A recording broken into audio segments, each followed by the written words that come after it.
In the wake of last Friday's shooting at Santa Fe High School that left 10 people dead, including 9 of students, we've seen the usual reactions that we've become used to in the wake of these events. One report though stood out to me, and it came from the words of SFHS students who basically said they were fully expecting that this would happen at her school at some point, Santa Fe, Texas.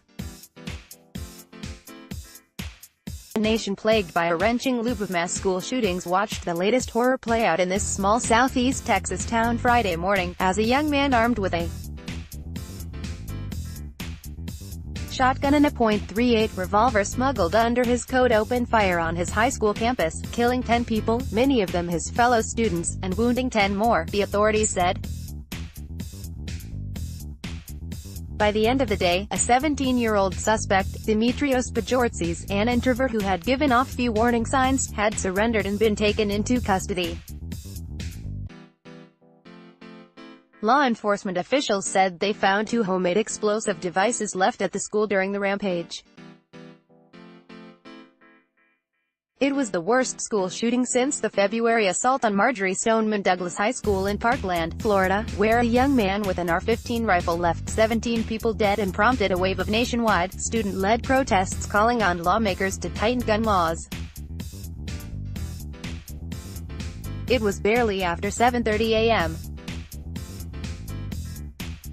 at Santa Fe High School, about 35 miles southeast of Houston, when gunfire first resounded through the halls, the opening volley of yet another massacre at an American high school that would leave students, teachers and staff members shocked, and in some cases bloodied.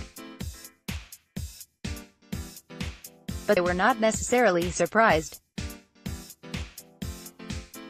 A video interview with one student, Paige Curry, spread across social media, an artifact of a moment when children have come to expect violence in their schools.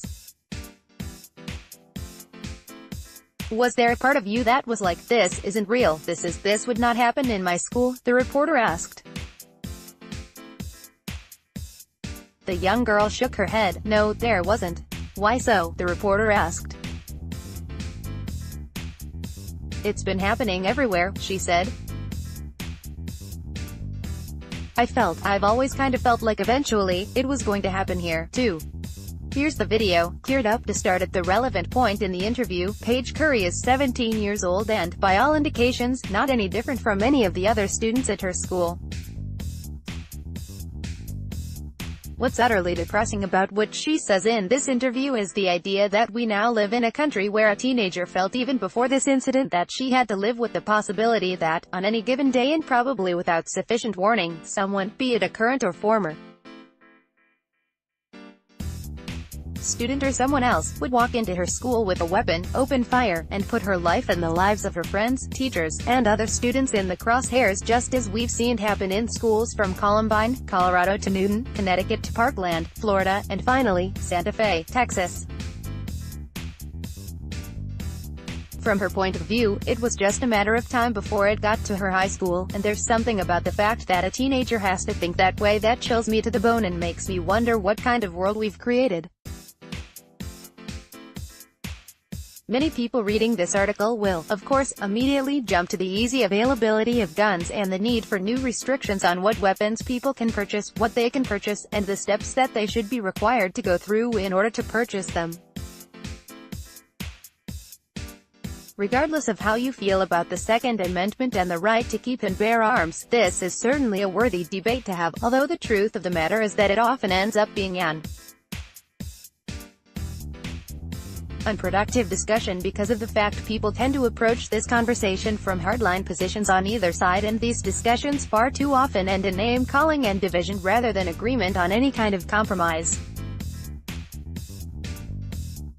Speaking for myself, as I have said in the past, there are some forms of proposed changes or fixes to laws governing guns that I'm fine with, such as expanded background checks, raising the age limit on gun purchases to 21, and a much better concentration on getting and keeping weapons out of the hands of mentally ill people who are dangerous to themselves or others.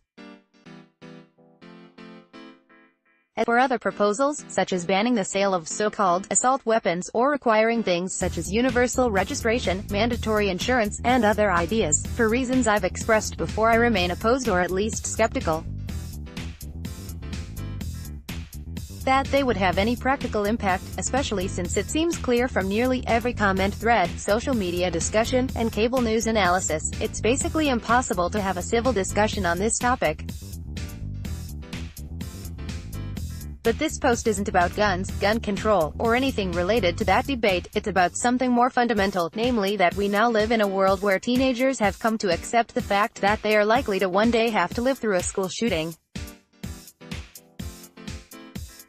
Statistically speaking, of course, this simply isn't true. There are millions of teenagers and preteens in high schools and middle schools in the United States, and millions of more children in elementary school.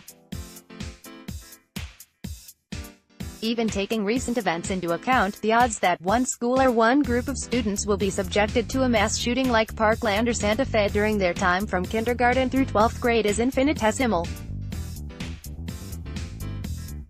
When you're dealing with an emotional issue such as this, though, statistics become irrelevant.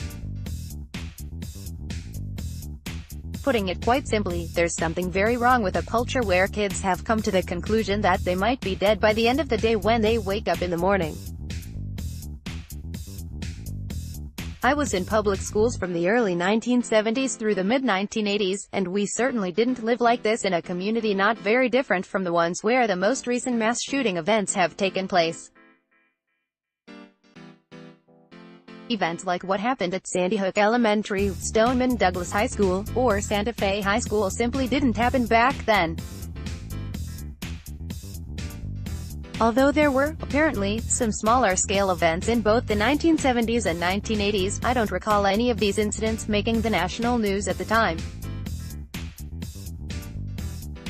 Perhaps we were living in a fantasy world at the time, but the possibility that either I or my fellow students could end up being the victim of a mass shooting, or indeed any shooting, is something that just didn't enter my mind, and I suspect this is true of most of the people who were in public school at the same time I was. Ever since Columbine at least, and perhaps starting further back after the 1998 shooting at Westside Middle School in Craighead County, Arkansas, that hasn't been possible. And that's a problem.